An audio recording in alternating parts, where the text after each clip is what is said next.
Concorde, el avión que ha hecho realidad los viajes supersónicos. Esbelto y majestuoso, vuela al doble de la velocidad del sonido y es un símbolo de prestigio con un historial de seguridad perfecto. Pero dentro de 120 segundos perecerán 113 personas. Empleando tecnología informática de vanguardia, les revelaremos qué fue exactamente lo que falló. Los desastres no ocurren sin más, son una cadena de acontecimientos críticos. Conozcan las nefastas decisiones que se tomaron en segundos catastróficos. El accidente del Concorde.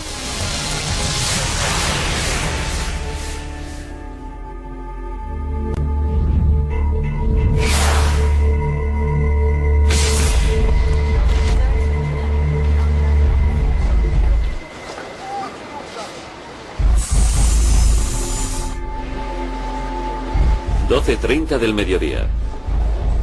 100 hombres, mujeres y niños se embarcan en el vuelo AF4590. Vienen de toda Alemania y esperan realizar el viaje de su vida. Unas vacaciones de ensueño que les han costado al menos 10.000 euros por persona. Empiezan con un vuelo supersónico en el Concorde a Nueva York. Y después, un crucero de lujo por el Caribe. Para el padre de George Mayer se trata de un regalo para celebrar su jubilación. Cumplió 65 años en el 2000 y quería que esto fuera un regalo para su pareja y para él. A los dos les gustaba viajar y siempre lo hacían de modo especial. El Concorde es un avión único, elegante, lujoso y sobre todo súper rápido. Volando a más de 2.200 km por hora enlaza Norteamérica con París o Londres en 3 horas y 45 minutos. La forma singular del Concorde, con una cabina fina como un lápiz y amplias alas delta, le facultan para surcar el cielo a medio kilómetro por segundo. John Hutchinson lleva 15 años volando en el Concorde. La mejor forma de describirlo es compararlo con un pura sangre. Es un avión hermoso, eficaz, potente, como un ganador del Derby de Kentucky.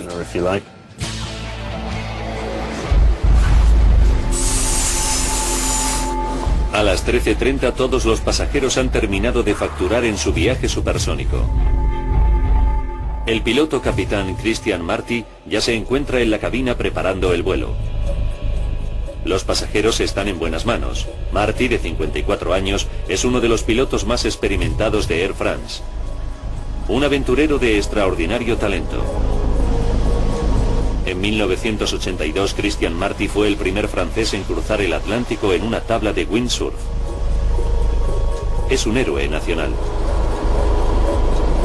A bordo del Concorde, el capitán Marty lleva a cabo las comprobaciones previas al vuelo. Su controlador de tráfico aéreo es el experimentado Gilles Zoguelin, que llega para empezar el turno de tarde.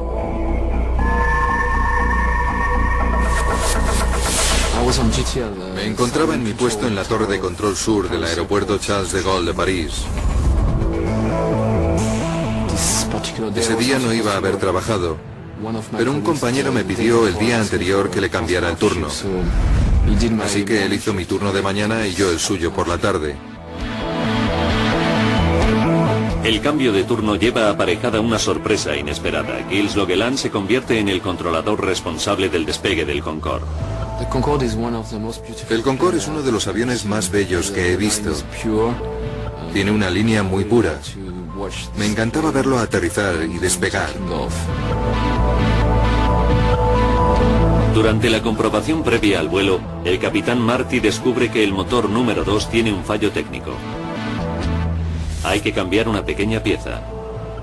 No es nada serio, pero en el Concorde la seguridad ha sido siempre un paradigma.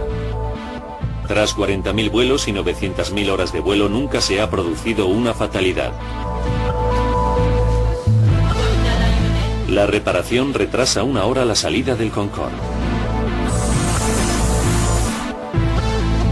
15:54. Los pasajeros empiezan a embarcar.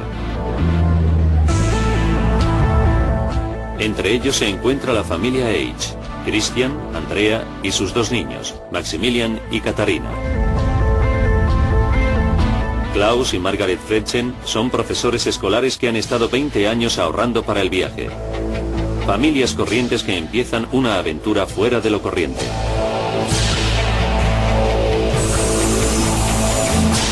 A las 16:35 el Concorde está listo para despegar. A bordo la emoción va en aumento a medida que el avión supersónico entra en pista.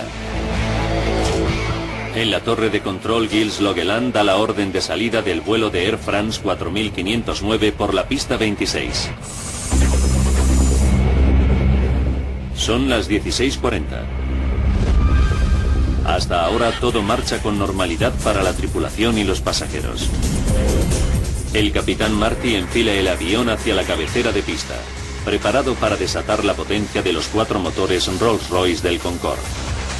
Para el piloto jubilado John Hutchinson, un momento como ese es siempre especial.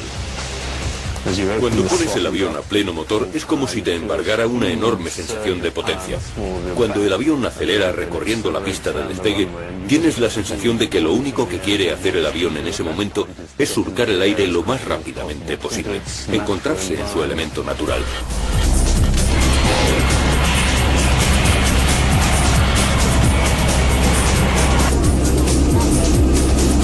Desde la torre de control, Gilles Logeland supervisa el despegue.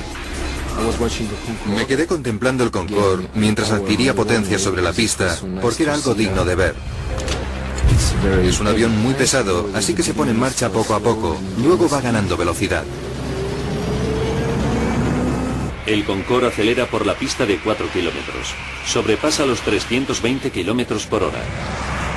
Hemos empleado gráficos digitales para recrear lo que ocurre a continuación. Para Gilles es un momento de puro horror. De repente vi llamas justo detrás del cuerpo de la aeronave.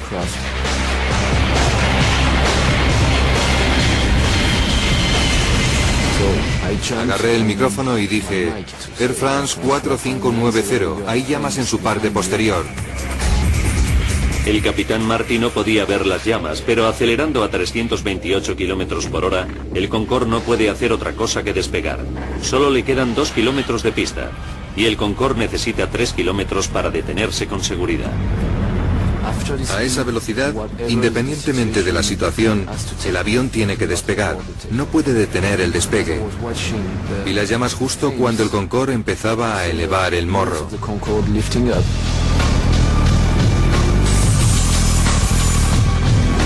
A las 16 horas 43 minutos y 15 segundos, el capitán Marty tira de la palanca de control y el Concorde se eleva en el aire. Así es como vieron el Concorde los testigos. Martín Bornet trabaja en una oficina en el extremo occidental del aeropuerto. A las 16:44 contempló una visión aterradora. Estaba mirando por la ventana y vi al Concorde despegar muy despacio, con la parte posterior en llamas. Tuve mucho miedo porque pensé que a causa del fuego el avión explotaría justo encima de mi oficina.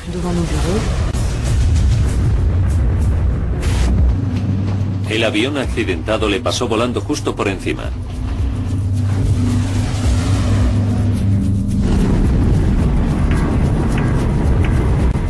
Cerca de donde trabaja Martín, el mensajero Emmanuel Bermiñón iba conduciendo su furgoneta cerca del final de la pista.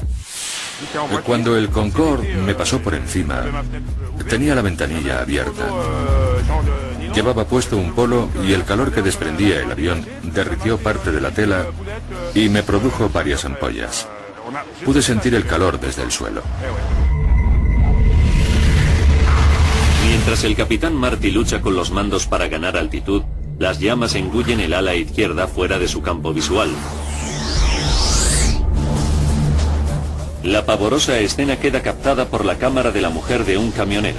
Es el único metraje en vídeo que muestra al Concorde en llamas. Resultará de capital importancia para la investigación.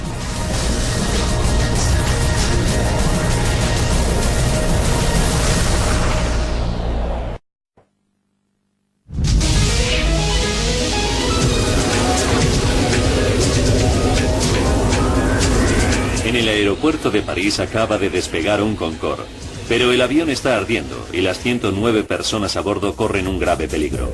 Los próximos 69 segundos van a ser cruciales. 16 horas 43 minutos y 30 segundos. El Concorde se debate por permanecer en el aire. Solo se ha elevado 30 metros y va camino de estrellarse.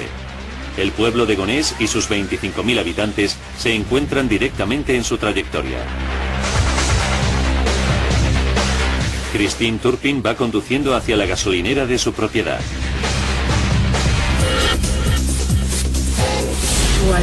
Volvía a casa cuando vi el avión. Era un Concorde ardiendo por la parte de atrás. Frené y detuve el coche.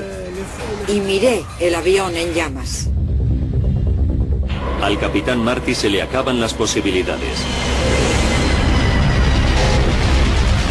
El ala izquierda del Concorde se está desintegrando. El ejecutivo Patrick T. se encuentra situado bajo la trayectoria del avión. Estaba en mi oficina, hablando con una agencia. La ventana da a la pista de aterrizaje. De repente me interrumpió un estruendo. Era el Concorde.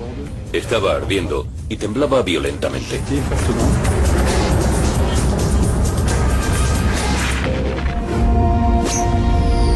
El Concorde se escora hacia la izquierda.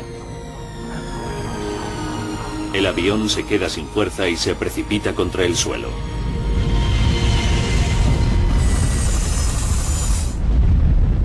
Son las 16:45 horas. Es el momento que todo controlador aéreo abomina. Gilles Loguelan coge el micrófono.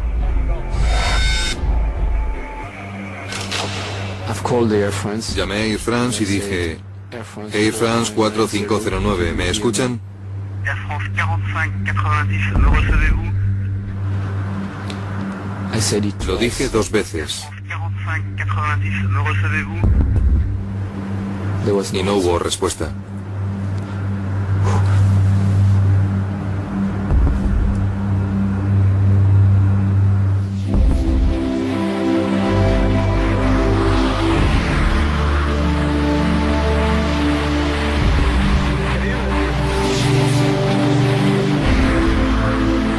El avión supersónico cargado de combustible y con 109 personas a bordo se estrella sobre un hotel en las afueras de Gonesse.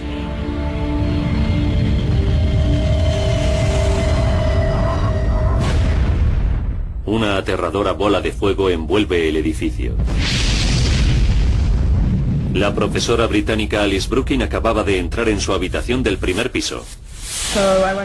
Me dirigí a la puerta de la habitación donde estaba y no vi más que llamas. No había forma de salir por las escaleras.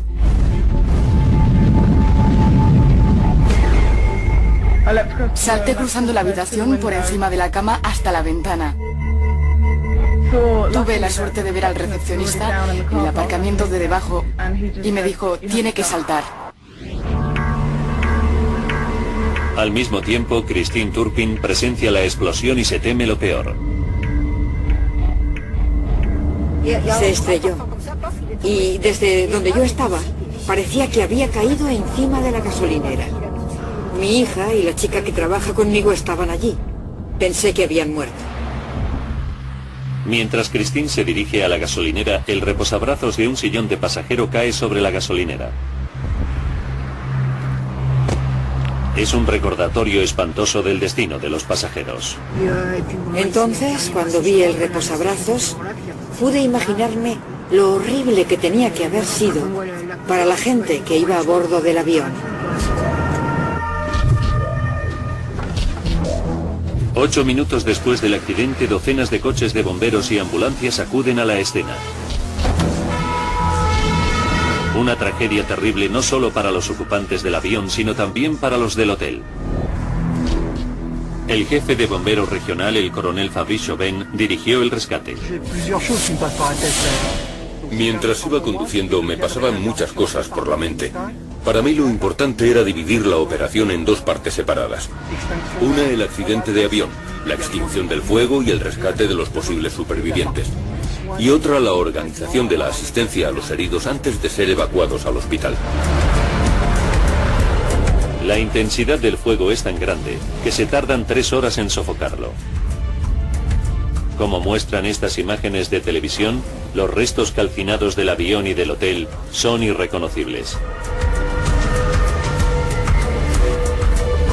Los intentos de rescate son infructuosos. Mueren 113 personas, 4 del hotel y 109 entre los pasajeros del Concorde y su tripulación.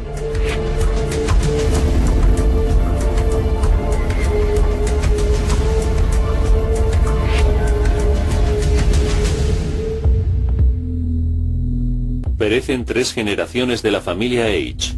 Los abuelos de los niños habían invitado a toda la familia a unas vacaciones soñadas y habían reservado pasajes en el Concorde. Los profesores Margaret y Klaus Fretzen llevaban ahorrando 20 años para volar en el Concorde. Los equipos de rescate comienzan la desagradable tarea de recuperar los cuerpos de la escena del accidente. Uno de los trabajadores del hotel fallecidos es la estudiante de 19 años Kenza Rashid, que se había incorporado al personal del hotel el día anterior al accidente para ganar algo de dinero para sus vacaciones. Otra víctima es la doncella Debrani Chandan Singh, que fallece dejando huérfanos a sus 2 hijos. La mayoría de los cuerpos están calcinados, lo que imposibilita su identificación. Los patólogos forenses solo pueden identificar a las víctimas por sus expedientes dentales. Es un momento tristísimo para los familiares de las víctimas, como Jörg Mayer. Una de las cosas más difíciles fue tener que identificar a mi padre y a su pareja. Después de un accidente aéreo no queda mucho de los pasajeros. Fue muy difícil. Jörg tendrá que esperar 2 semanas hasta que los patólogos identifiquen los restos de su padre. Tuvimos que esperar todo ese tiempo. Pueden imaginarse que no resultó nada fácil, un día tras otro.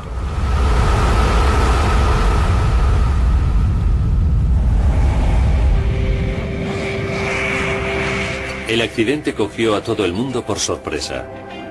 El Concorde, el rey de los cielos, el avión que hizo realidad los viajes supersónicos, el sueño de la gente, nunca había tenido un accidente fatal hasta ese momento. Pero no se tarda más que 120 segundos en destruir un historial perfecto. Ahora, recapitulando los sucesos de aquel nefasto día y profundizando en la investigación, podemos revelar lo que ocurrió en realidad. Los vanguardistas simuladores informáticos nos llevarán donde no llega ninguna cámara, al corazón del lugar del siniestro.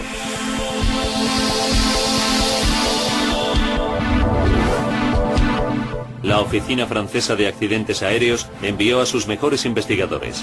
A través de sus datos podemos ahora reconstruir la mortal cadena de sucesos para averiguar lo que causó en realidad la horrible tragedia. No hay nada que escape al alcance de la investigación. ¿Cometió el piloto capitán Marty un error fatal? ¿O el avión perfecto tenía un defecto escondido? Los investigadores efectúan revisiones rutinarias de las listas de pasajeros y equipajes.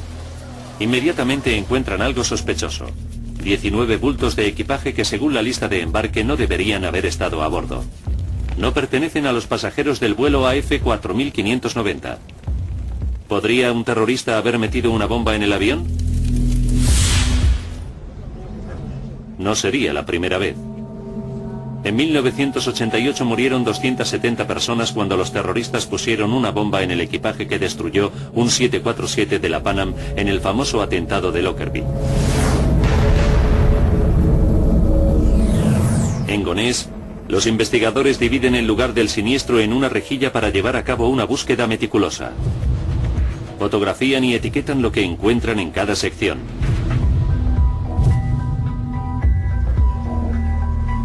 Es una labor ardua, que dura 4 semanas. Entonces, todos los restos del accidente son trasladados para su análisis e identificación. Se habilitan 3 hangares en Le Bourget, otro aeropuerto parisino, para almacenarlos. Esta pila de escombros es todo lo que queda del hotel. La intensidad del choque y del fuego es tal que un edificio de 40 habitaciones queda reducido a poco más que un montón de chatarra. Y esto es lo que queda del Concorde. Uno de los ejemplos de la ingeniería moderna más avanzada del mundo ha quedado reducido a un montón de hierros retorcidos, goma, aluminio, plástico fundido e instrumentos hidráulicos rotos. Los investigadores franceses separan e identifican cada fragmento. Entre estos restos calcinados se encuentran las claves cruciales para el hallazgo de la causa del accidente del Concorde.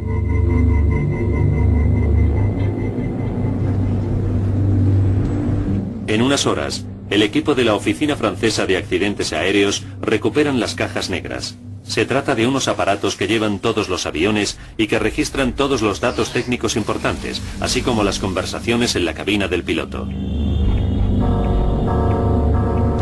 Analizan las cajas negras y no escuchan el sonido de una explosión. Está claro que no se puede culpar a los terroristas. Los investigadores se ven obligados a buscar otras pistas. Se concentran en la reparación de motor de última hora que ordenó el capitán Marty justo antes de despegar. Saben que el Concorde había regresado a Nueva York el día anterior con un defecto de frenado en el motor número 2. Los revertidores de impulso que ayudan a frenar a los aviones una vez que han aterrizado no funcionaban.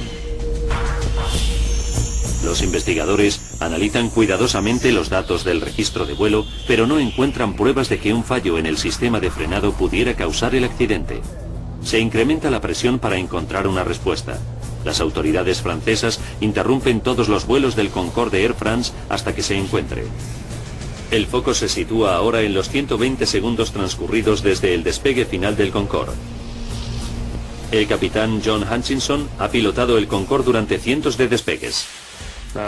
Una vez que se enfila la pista, el capitán pone en marcha el cronómetro e impulsa los motores a todo gas. El papel del copiloto es el de supervisar la velocidad y el del ingeniero de vuelo, observar que todos los instrumentos, especialmente los relativos al motor, funcionan bien.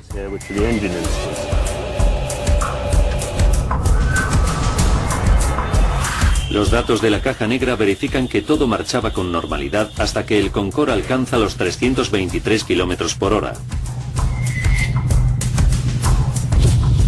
En ese momento, el Concorde está a 79 segundos del desastre.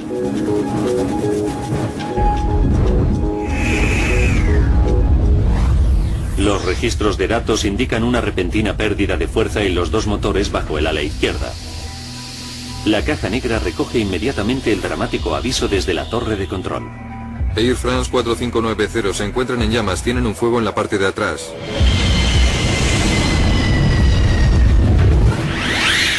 A pesar del aviso, el capitán Christian Marty ha sobrepasado ya el punto sin retorno. No hay suficiente pista para frenar con seguridad. Tiene que despegar. Tiró de la palanca del cuadro de mandos para rotar el morro del avión hasta un ángulo de 12,9 grados y tuvo problemas con los motores del ala izquierda, que no produjeron la energía que debían. Le costaría muchísimo mantener el control de la aeronave e intentar coger velocidad.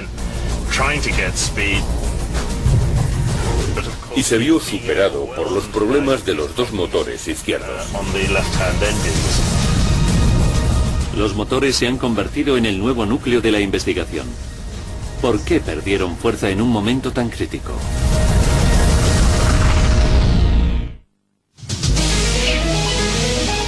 Tan solo 2 minutos después de despegar, el vuelo del Concorde Air France 4590 se estrella matando a 113 personas.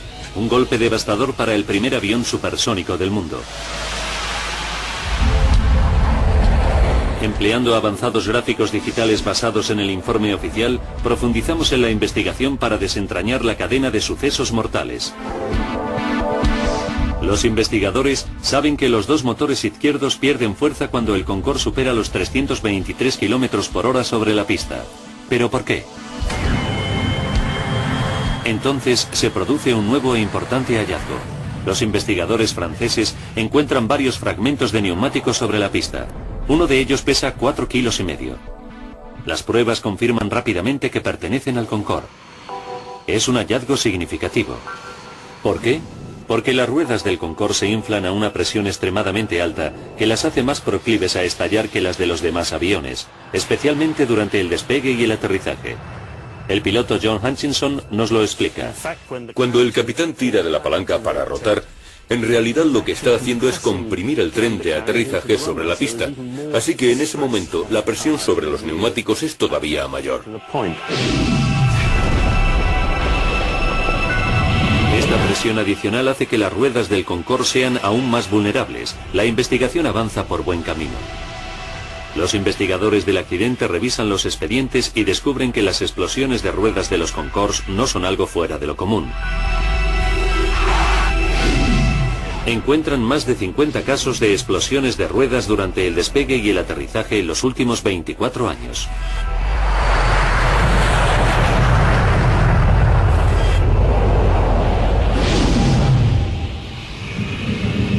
Otro de los peores incidentes producidos con un Concorde de Air France tuvo lugar en el aeropuerto Dulles de Washington en 1979.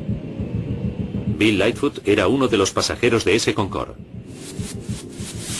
Pude ver un gran agujero en el ala, con trozos de aluminio o algún otro metal. Por el agujero que se había abierto en el ala, salió un montón de líquido.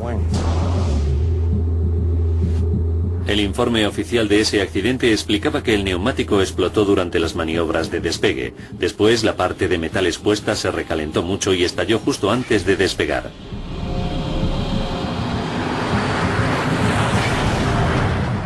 El avión despegó, pero 20 minutos después volvió a aterrizar con total seguridad. El avión sobrevivió al accidente, pero se originó una gran polémica sobre la seguridad de los neumáticos. Los ingenieros del Concorde instalaron sensores para detectar los neumáticos poco hinchados, modificaron los procedimientos de inspección de neumáticos antes de cada vuelo y, lo que es más importante, como nos explica el experto en aviación David Lermont, desarrollaron neumáticos más resistentes que podían soportar el doble de peso. El requisito para superar los vuelos de prueba era que las ruedas fueran capaces de continuar la maniobra de despegue con los neumáticos estallados y de despegar sin ellos.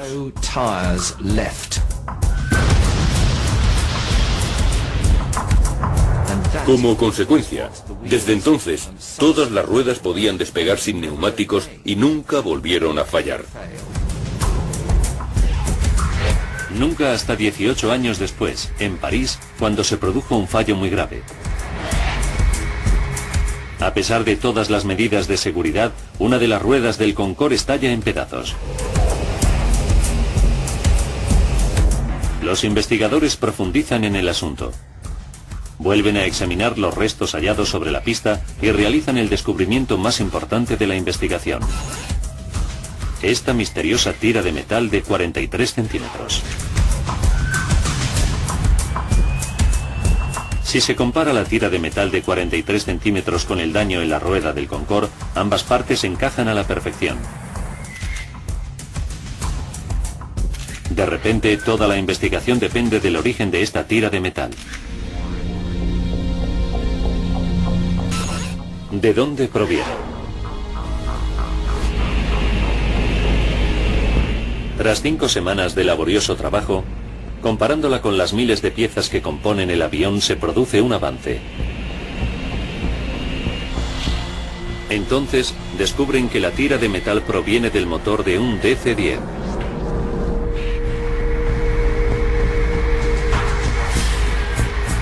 El calendario de vuelos del aeropuerto revela que un DC-10 de Continental Airlines despegó de París 5 minutos antes que el Concorde. Siguieron la pista a ese avión hasta Houston, en Texas, donde con gran asombro descubrieron que al motor de la aeronave le faltaba una pieza. Era la tira de metal que había sido repuesta 10 días antes durante una inspección de mantenimiento. Cuando David Lermont vio las fotografías de la tira de metal por primera vez, se sorprendió muchísimo. Tenía los bordes muy irregulares, y no porque el Concorde le hubiera pasado por encima, sino porque había sido cortada de modo irregular cuando se fabricó. Además, tenía por todas partes unos agujeros como para poner tornillos. Ahora los investigadores tienen una teoría muy bien fundamentada sobre cómo contribuyó al accidente esa tira de metal.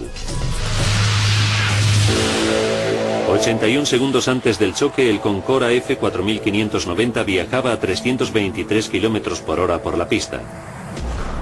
Un neumático se golpeó con la tira de metal. El neumático explotó y un gran pedazo de 4,5 kilos de goma salió volando a gran velocidad contra el ala. Los depósitos de combustible del Concorde están en las alas y el ala en forma de delta no está diseñada para resistir semejantes impactos. Este tipo de eventualidad no se había previsto nunca en las pruebas. Se había certificado que si uno de los neumáticos de la aeronave explotaba, los pedazos de goma resultantes que se desprenderían de la rueda no superarían 1 kilo de peso. El pedazo de goma que golpeó el ala del Concorde ese día pesaba casi 5 veces más, 4,5 kilos. Nadie había previsto semejante impacto.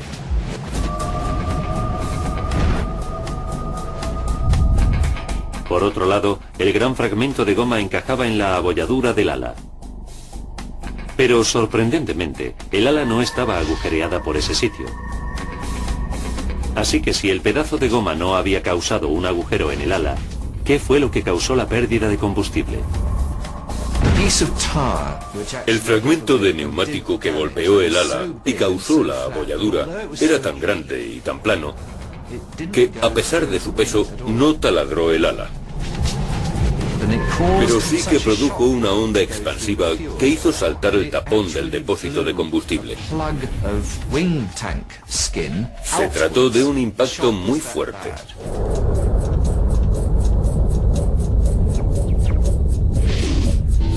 Cuando el pedazo de goma golpea el ala, desencadena una onda expansiva que afecta a la junta más débil del depósito de combustible, y el combustible se sale del tanque. Cada motor del Concorde consume 75 litros de combustible por segundo.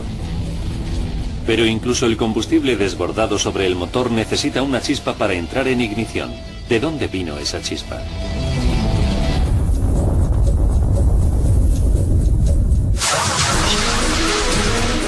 El vuelo del Concorde Air France 4590 se estrella nada más despegar del aeropuerto Charles de Gaulle de París.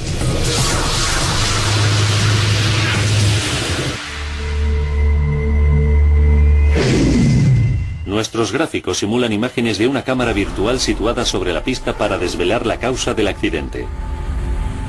Cuando el avión recorre la pista de despegue, una tira de metal en el suelo hace explotar un neumático. 81 segundos antes del choque, un gran pedazo de goma sale volando contra los depósitos de combustible. El combustible se desborda sobre los motores. Pero eso no basta para causar una catástrofe. Hace falta una chispa.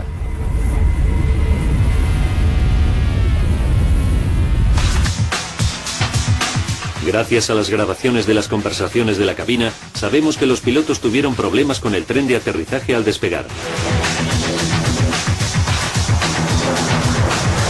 Cuando el Concorde se debate en el aire, el piloto Christian Marty intenta recoger el tren de aterrizaje, pero se bloquea y se queda fuera.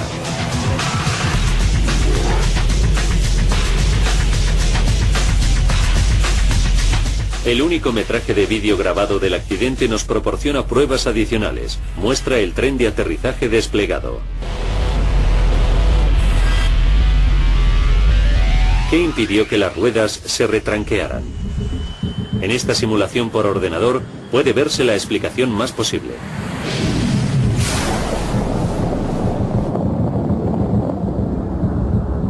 Unos jirones del neumático estallado se estrellan contra el tren de aterrizaje y seccionan varios cables eléctricos.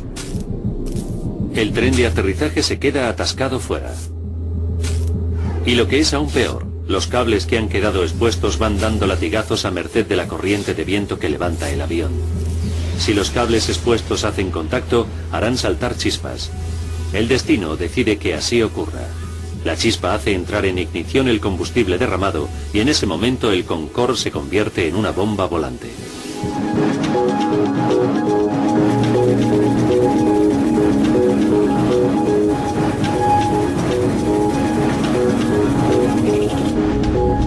Ahora podemos contarles cómo fueron esos momentos para el capitán Marty en la cabina del piloto. Desde el asiento del piloto no puede ver las llamas. Lo único que sabe es que el Concorde pierde potencia por el motor número 2 al despegar. Un segundo después, la torre de control le alerta del fuego. Air France 4590 tiene llamas en la parte de atrás. Los gráficos creados por el ordenador nos muestran el aspecto que debía tener el Concorde. Para empeorar las cosas, el motor número 1 también está perdiendo potencia. Los acontecimientos conspiran contra el capitán Marty. El experto en aviación David Lermont nos explica por qué. Había un enorme flujo de combustible saliendo por el agujero y ahogando el motor, que gradualmente fue perdiendo potencia y al final se apagó. Los pilotos se quedaron con solo 2 motores del ala derecha cuando están acostumbrados a tener 4. No podía haber sucedido en peor momento. El capitán Marty necesita la máxima potencia y no queda suficiente pista para parar. Se las arregla para hacer despegar al Concorde. Las grabaciones de voz de la cabina revelan que a las 16 horas, 43 minutos y 22 segundos suena la alarma de fuego, y 3 segundos después el capitán apaga el motor número 2.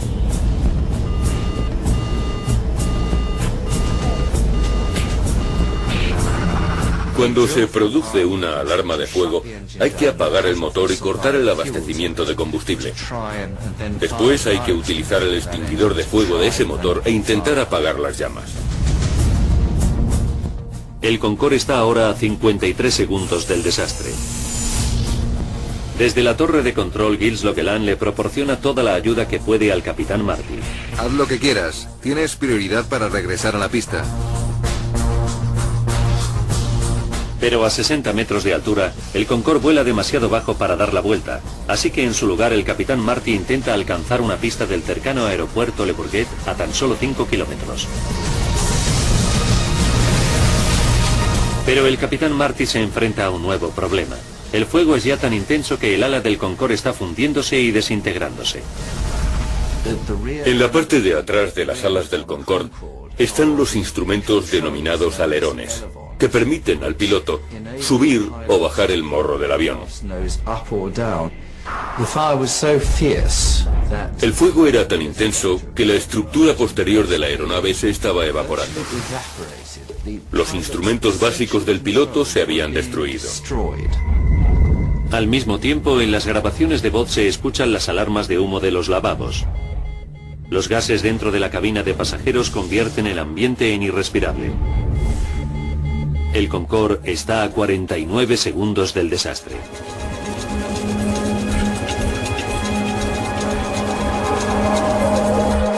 En la cabina, el piloto Christian Marty lucha con los mandos tratando de ganar altura y velocidad, pero se ve superado por la desintegración del ala y sus instrumentos.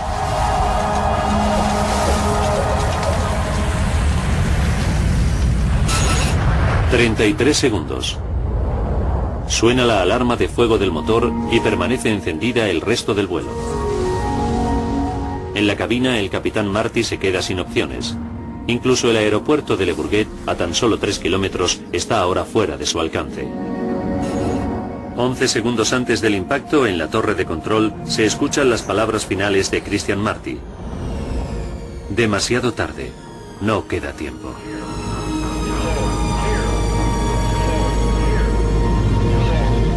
Quedan 4 segundos. El avión vuela por debajo de los 15 metros.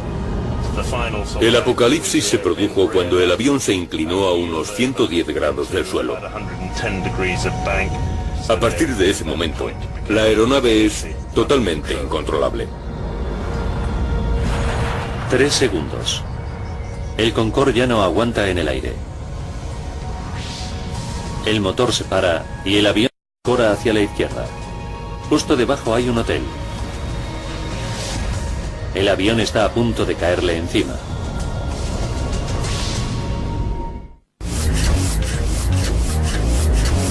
Justo 118 segundos después de que el Concorde empezara a acelerar por la pista de despegue, 109 personas se enfrentan a la muerte.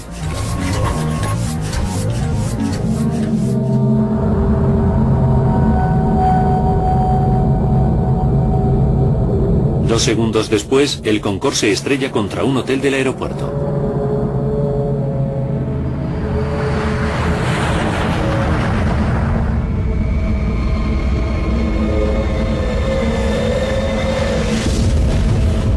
Los 100 pasajeros y los 9 miembros de la tripulación resultan muertos, así como 4 personas del hotel.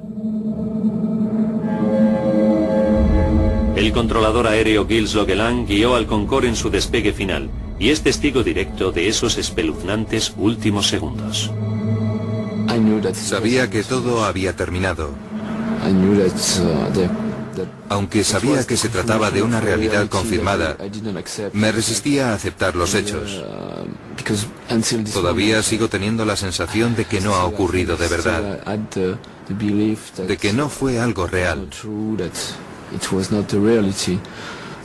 Me negaba a aceptar que había ocurrido. Ocurrió lo que no podía ocurrir, un accidente de verdad.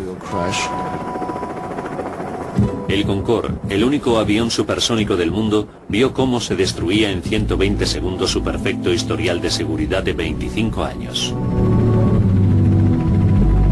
Fue un accidente horrible e inimaginable. Los pasajeros solo tuvieron unos segundos para prepararse a morir. El abogado Christopher Ballins nos habla de las víctimas. Creo que los pasajeros se dieron cuenta enseguida de que algo no marchaba bien en el avión. El aeroplano no se elevaba y luego un ala se prendió fuego. Volaba a baja altitud, a poca altura sobre el suelo. Después el avión empezó a volcarse.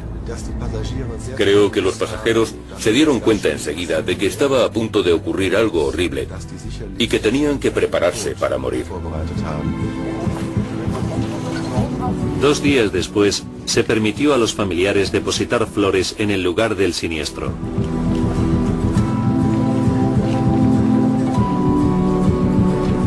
Incluso hoy en día, no les ha abandonado la sensación de pérdida. El padre de Jock Mayer murió en el accidente. Le echo mucho de menos. Ha dejado un vacío muy grande que no se puede compensar. Lo que resulta más difícil es que no muriera de muerte natural, sino por culpa de un accidente horrible. Le arrebataron la vida en sus mejores años.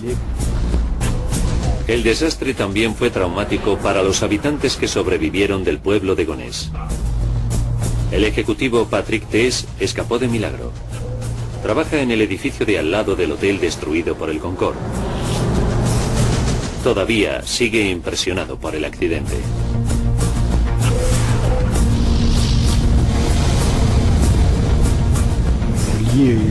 Por supuesto que el accidente me dejó secuelas. No puedo decir que no me afectara.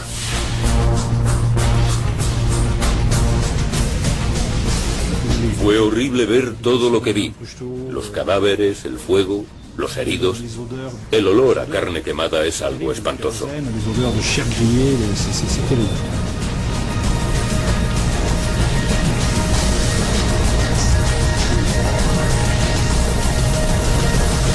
Para el Concorde, el desastre de París fue el principio del fin. 3 semanas después del siniestro se suspenden todos los vuelos del Concorde. Air France y British Airways, las 2 líneas aéreas que operan los vuelos del Concorde, tienen que introducir importantes modificaciones en la seguridad. Se refuerzan los neumáticos para que permanezcan operativos incluso si se pinchan con una cuchilla de 30 centímetros. Los ingenieros recubren los tanques de combustible con un revestimiento de Kevlar a prueba de balas para que resistan los impactos. Además, se refuerzan las conexiones eléctricas del tren de aterrizaje.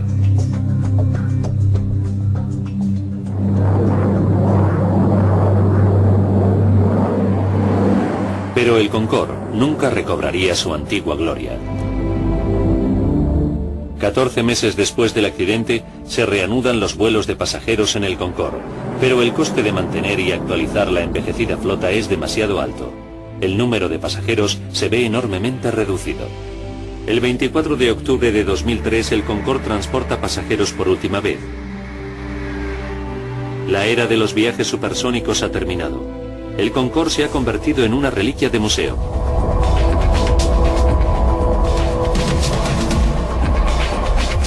Aquella desventurada tarde de julio en París se produjo por una desdichada sucesión de acontecimientos.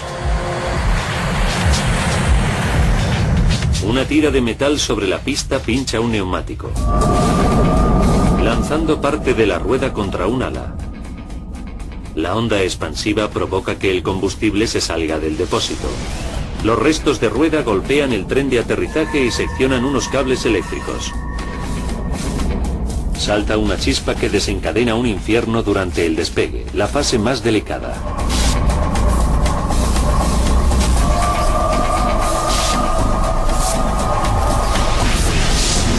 A partir de ese momento, el Concorde está predestinado al desastre.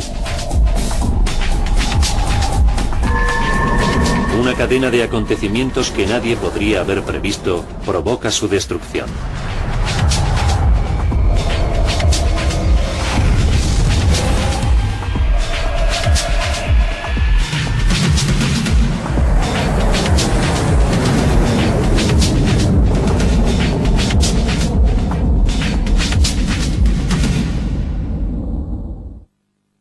Aterrizaje desplegado. ¿Qué impidió que las ruedas se retranquearan? En esta simulación por ordenador puede verse la explicación más posible.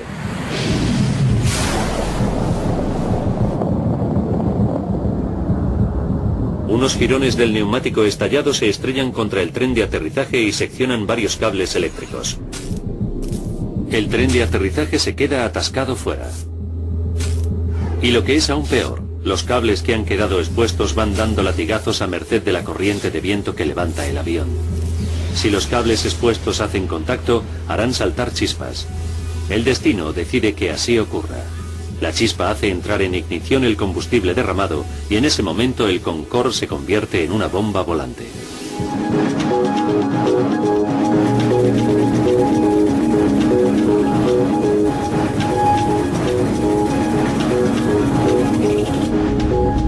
Ahora podemos contarles cómo fueron esos momentos para el capitán Marty en la cabina del piloto.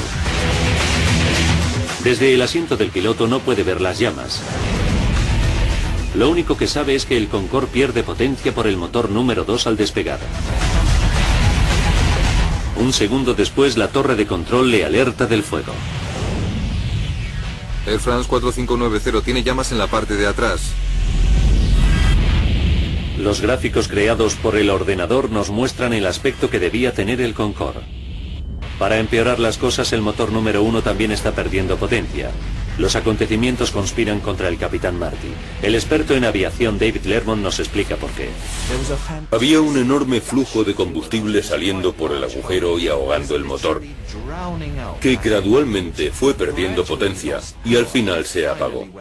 Los pilotos se quedaron con solo 2 motores del ala derecha cuando están acostumbrados a tener 4.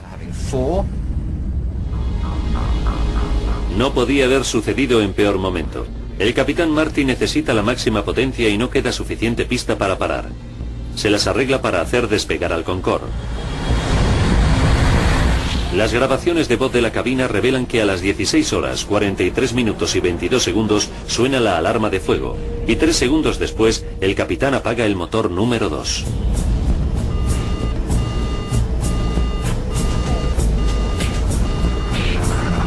Cuando se produce una alarma de fuego, hay que apagar el motor y cortar el abastecimiento de combustible. Después hay que utilizar el extinguidor de fuego de ese motor e intentar apagar las llamas. El Concorde está ahora a 53 segundos del desastre. Desde la torre de control, Gilles Loquelin le proporciona toda la ayuda que puede al capitán.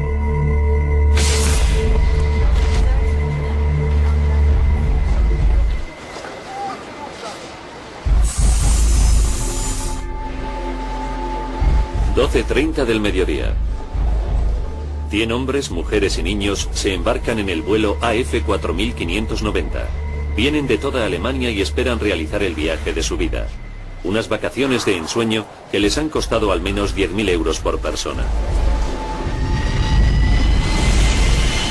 Empiezan con un vuelo supersónico en el Concorde a Nueva York. Y después, un crucero de lujo por el Caribe. Para el padre de George Mayer se trata de un regalo para celebrar su jubilación. Cumplió 65 años en el 2000 y quería que esto fuera un regalo para su pareja y para él. A los dos les gustaba viajar y siempre lo hacían de modo especial. El Concorde es un avión único, elegante, lujoso y sobre todo súper rápido. Volando a más de 2.200 km por hora enlaza Norteamérica con París o Londres en 3 horas y 45 minutos.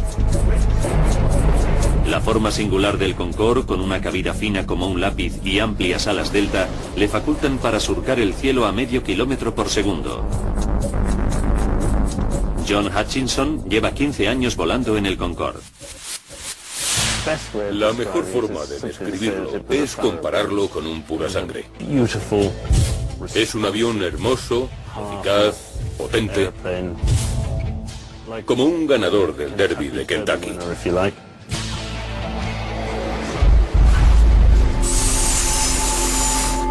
A las 13:30 todos los pasajeros han terminado de facturar en su viaje supersónico. El piloto capitán Christian Marty ya se encuentra en la cabina preparando el vuelo.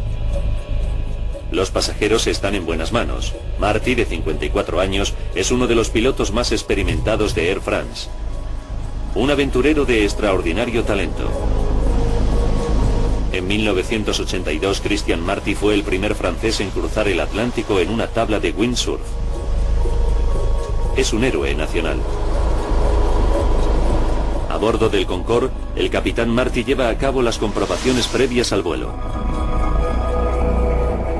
Su controlador de tráfico aéreo es el experimentado Gilles Zoguelin, que llega para empezar el turno de tarde.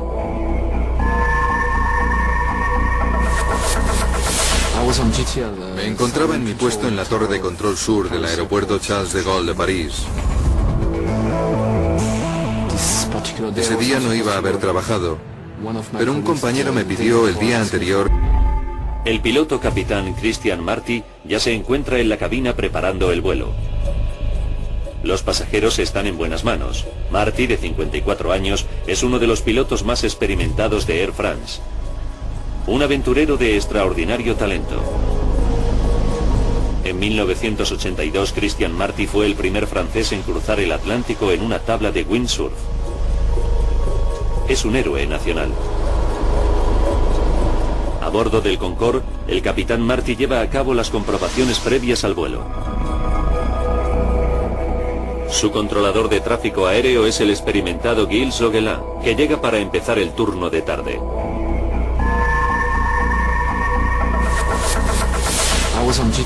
Me encontraba en mi puesto en la torre de control sur del aeropuerto Charles de Gaulle de París. Ese día no iba a haber trabajado, pero un compañero me pidió el día anterior que le cambiara el turno. Así que él hizo mi turno de mañana y yo el suyo por la tarde.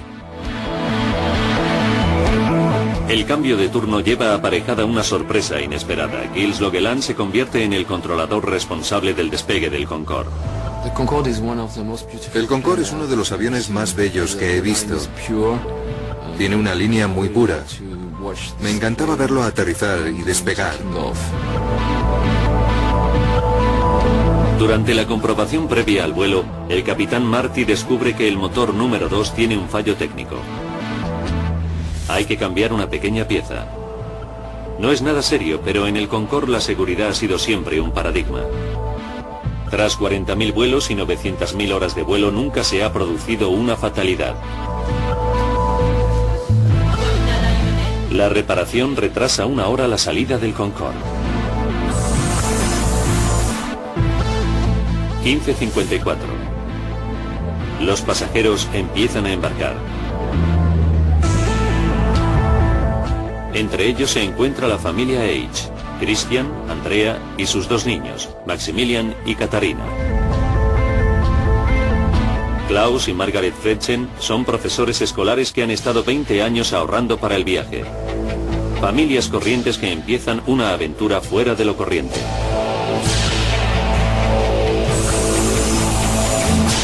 A las 16:35 el Concorde está listo para despegar. A bordo la emoción va en aumento a medida que el avión supersónico entra en pista. En la torre de control Gilles Logeland da la orden de salida del vuelo de Air France 4509 por la pista 26. Son las 16:40.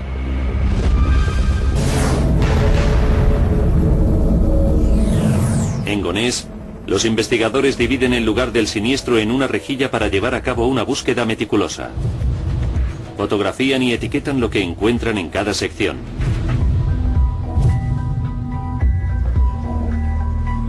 Es una labor ardua, que dura 4 semanas.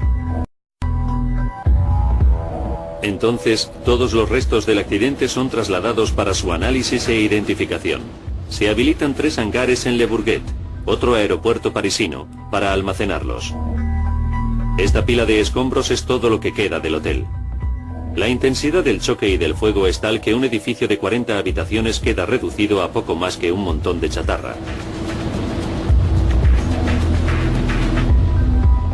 Y esto es lo que queda del Concorde. Uno de los ejemplos de la ingeniería moderna más avanzada del mundo ha quedado reducido a un montón de hierros retorcidos, goma, aluminio, plástico fundido e instrumentos hidráulicos rotos. Los investigadores franceses separan e identifican cada fragmento. Entre estos restos calcinados se encuentran las claves cruciales para el hallazgo de la causa del accidente del Concorde.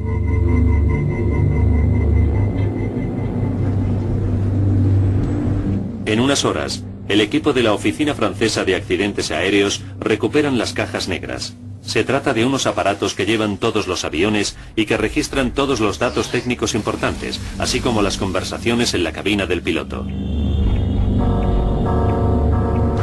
Analizan las cajas negras y no escuchan el sonido de una explosión. Está claro que no se puede culpar a los terroristas. Los investigadores se ven obligados a buscar otras pistas. Se concentran en la reparación de motor de última hora que ordenó el capitán Marty justo antes de despegar. Saben que el Concorde había regresado a Nueva York el día anterior con un defecto de frenado en el motor número 2.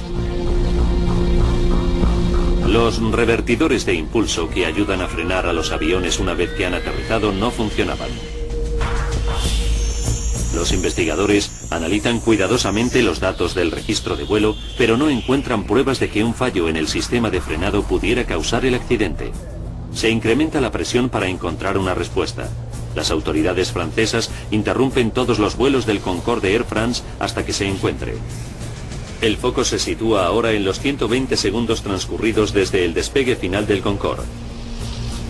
El capitán John Hutchinson ha pilotado el Concorde durante cientos de despegues. Una vez que se Fotografías de la tira de metal por primera vez, se sorprendió muchísimo. tenía los bordes muy irregulares, y no porque el Concorde le hubiera pasado por encima, sino porque había sido cortada de modo irregular cuando se fabricó. Además, tenía por todas partes unos agujeros como para poner tornillos. Ahora los investigadores tienen una teoría muy bien fundamentada sobre cómo contribuyó al accidente esa tira de metal. 81 segundos antes del choque, el Concorde AF4590 viajaba a 323 km por hora por la pista. Un neumático se golpeó con la tira de metal. El neumático explotó y un gran pedazo de 4,5 kilos de goma salió volando a gran velocidad contra el ala. Los depósitos de combustible del Concorde están en las alas y el ala en forma de delta no está diseñada para resistir semejantes impactos.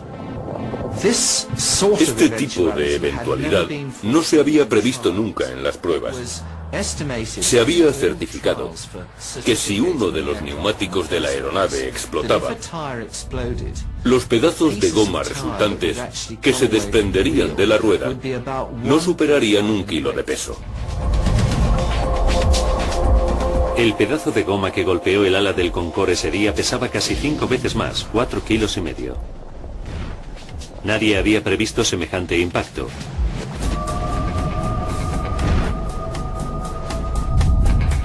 Por otro lado, el gran fragmento de goma encajaba en la abolladura del ala.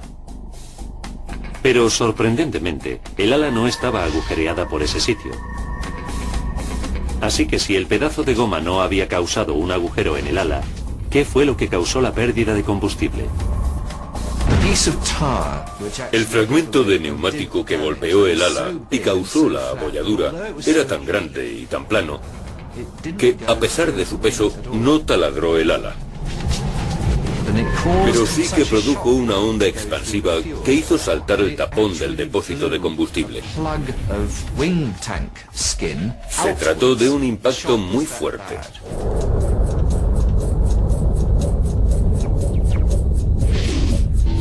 Cuando el pedazo de goma golpea el ala, desencadena una onda expansiva que afecta a la junta más débil del depósito de combustible, y el combustible se sale del tanque. Cada motor del Concorde consume 75 litros de combustible por segundo. Pero incluso el combustible desbordado sobre el motor necesita una chispa para entrar en ignición. ¿De dónde vino esa chispa?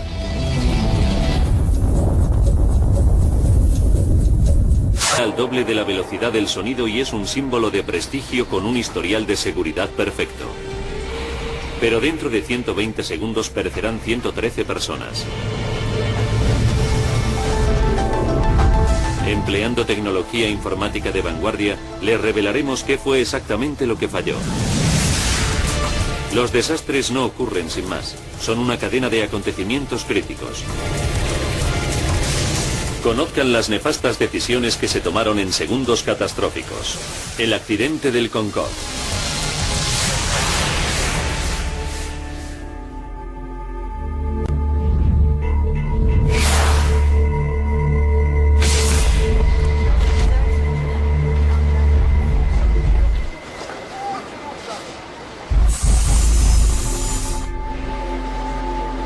...12:30 del mediodía.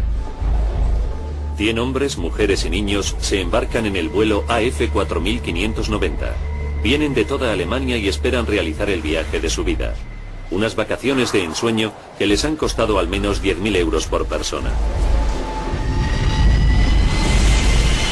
Empiezan con un vuelo supersónico en el Concorde a Nueva York.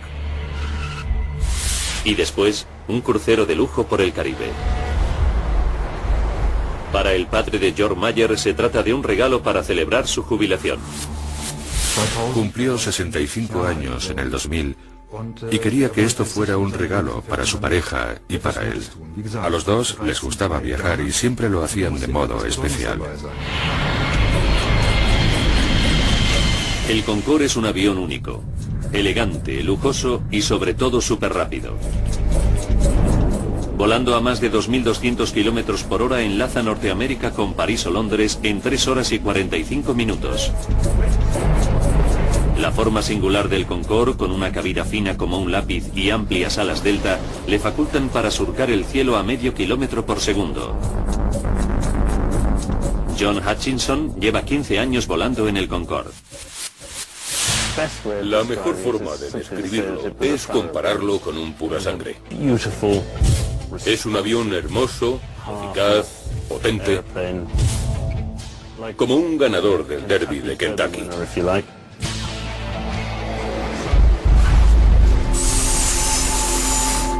A las 13:30 todos los pasajeros han terminado de facturar en su viaje supersónico. El piloto capitán Christian Marty ya se encuentra en la cabina preparando el vuelo. Los pasajeros están en buenas manos. Marty, de 54 años, es uno de los pilotos más experimentados de Air France. Un aventurero de extraordinario talento. En buenas manos. Marty, de 54 años, es uno de los pilotos más experimentados de Air France. un aventurero de extraordinario talento. En 1982, Christian Marty fue el primer francés en cruzar el Atlántico en una tabla de windsurf. Es un héroe nacional.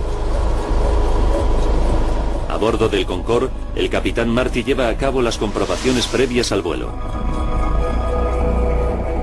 Su controlador de tráfico aéreo es el experimentado Gilles Zoguelin, que llega para empezar el turno de tarde.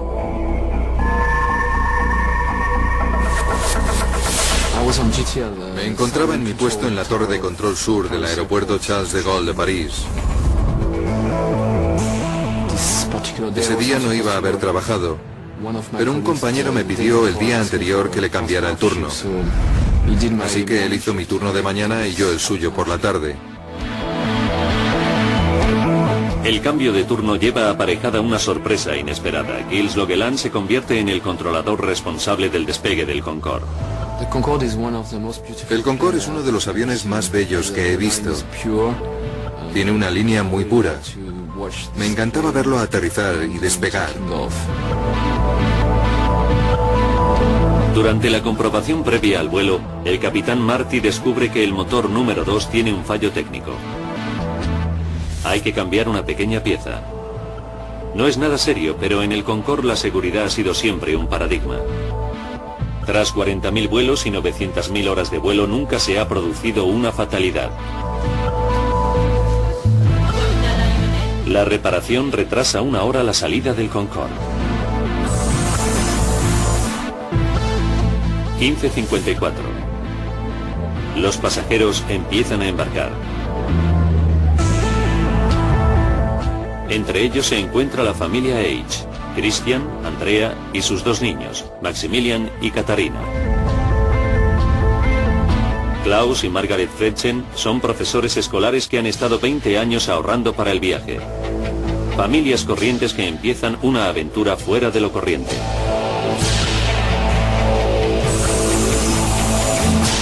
A las 16:35 el Concorde está listo para despegar. A bordo la emoción va en aumento a medida que el avión supersónico entra en pista. En la torre de control, Gilles Zoguelin da la orden de salida del vuelo de Air France 4509 por la pista 26. Son las 16:40. Hasta ahora todo marcha con normalidad para la tripulación y los pasajeros.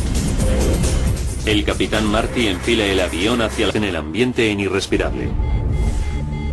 El Concorde está a 49 segundos del desastre.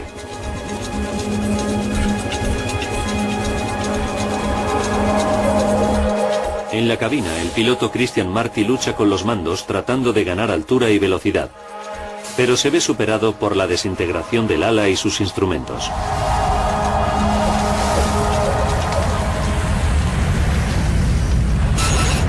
«33 segundos. Suena la alarma de fuego del motor y permanece encendida el resto del vuelo. En la cabina, el capitán Marty se queda sin opciones. Incluso el aeropuerto de Le Bourget, a tan solo 3 kilómetros, está ahora fuera de su alcance. 11 segundos antes del impacto, en la torre de control, se escuchan las palabras finales de Christian Marty. Demasiado tarde. No queda tiempo.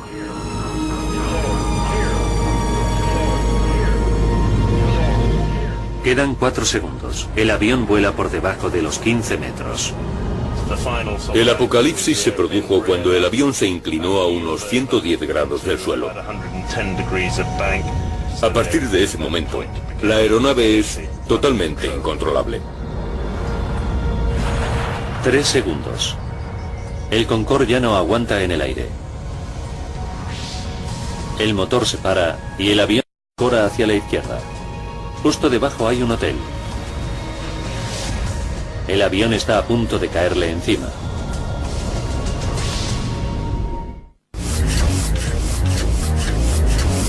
Justo 118 segundos después de que el Concorde empezara a acelerar por la pista de despegue, 109 personas se enfrentan a la muerte.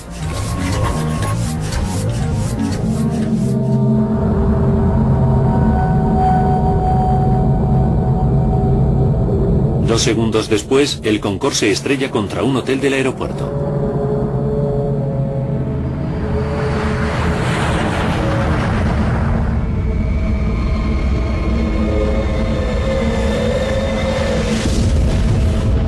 Los 100 pasajeros y los 9 miembros de la tripulación resultan muertos, así como 4 personas del hotel.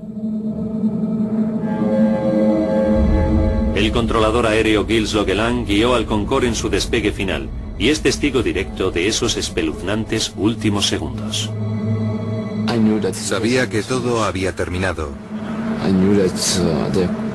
Aunque sabía que se trataba de una realidad confirmada, me resistía a aceptar los hechos.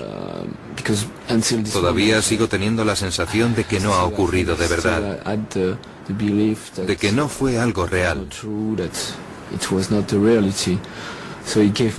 La aeronave es totalmente incontrolable. 3 segundos. El Concorde ya no aguanta en el aire. El motor se para y el avión corre hacia la izquierda. Justo debajo hay un hotel. El avión está a punto de caerle encima.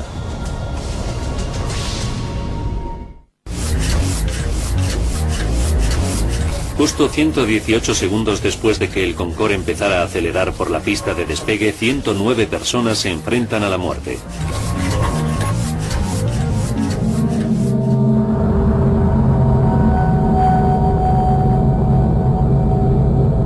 Dos segundos después, el Concorde se estrella contra un hotel del aeropuerto.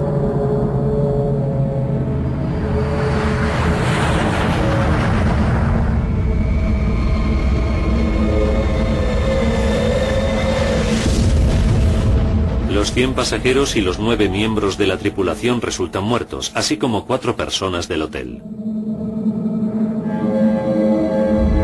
El controlador aéreo Gilles Logeland guió al Concorde en su despegue final y es testigo directo de esos espeluznantes últimos segundos.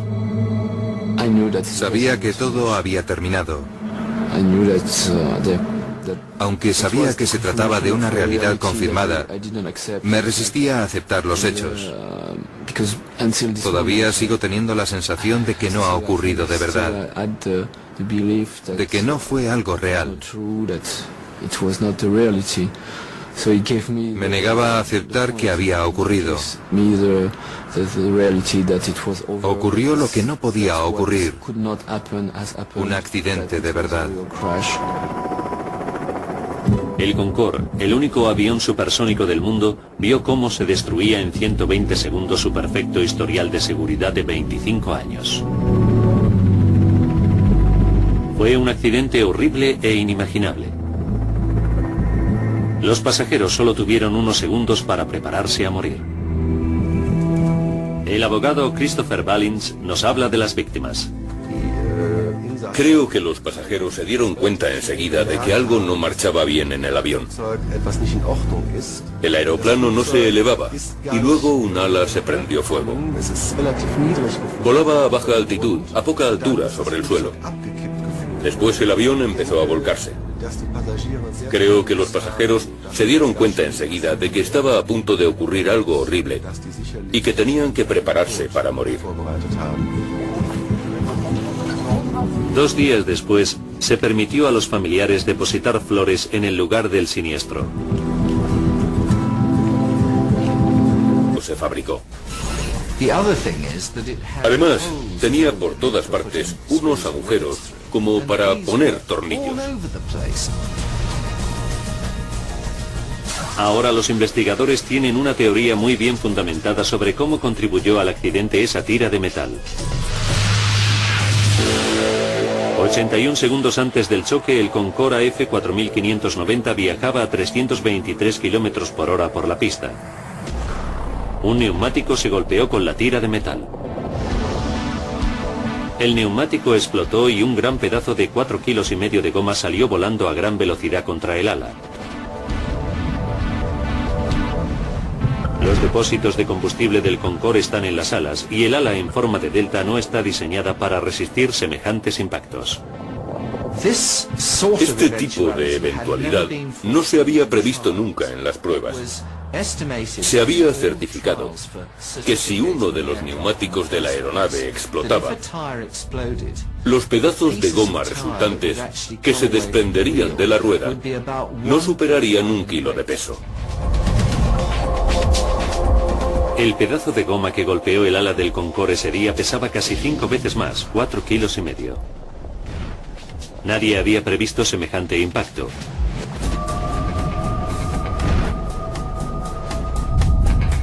Por otro lado, el gran fragmento de goma encajaba en la abolladura del ala.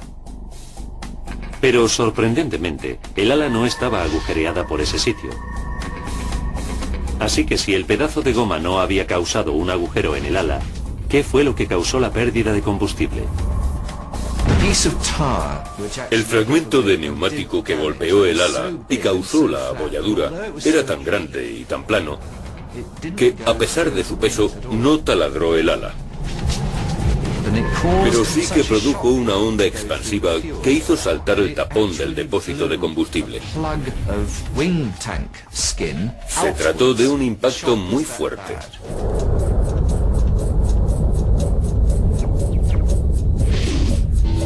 Cuando el pedazo de goma golpea el ala, desencadena una onda expansiva que afecta a la junta más débil del depósito de combustible, y el combustible se sale del tanque.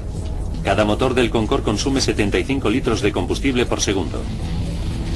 Pero incluso el combustible desbordado sobre el motor necesita una chispa para entrar en ignición. ¿De dónde vino esa chispa?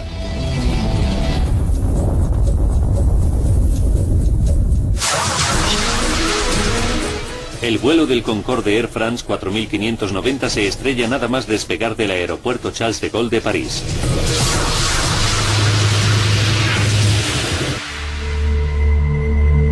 Es el momento que todo controlador aéreo abomina. Gilles Loguelan coge el micrófono.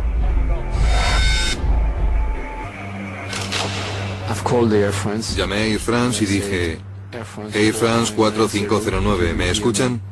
Air France 4590, ¿me recevez-vous? Lo dije 2 veces. Air France 4590, ¿me recevez-vous? Y no hubo respuesta.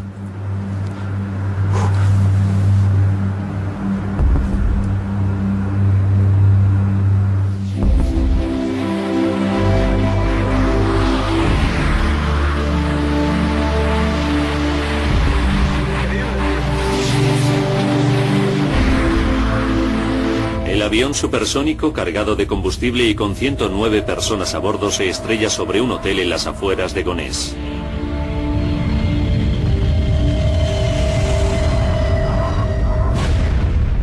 Una aterradora bola de fuego envuelve el edificio. La profesora británica Alice Brooking acababa de entrar en su habitación del primer piso. Me dirigí a la puerta de la habitación donde estaba y no vi más que llamas. No había forma de salir por las escaleras.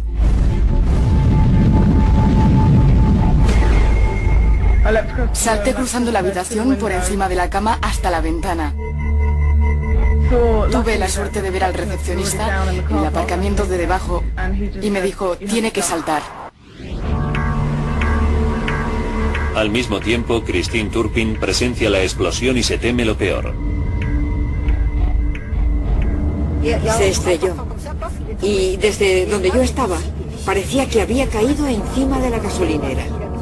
Mi hija y la chica que trabaja conmigo estaban allí. Pensé que habían muerto. Mientras Christine se dirige a la gasolinera, el reposabrazos de un sillón de pasajero cae sobre la gasolinera. Es un recordatorio espantoso del destino de los pasajeros. Entonces, cuando vi el reposabrazos, pude imaginarme lo horrible que tenía que haber sido para la gente que iba a bordo del avión.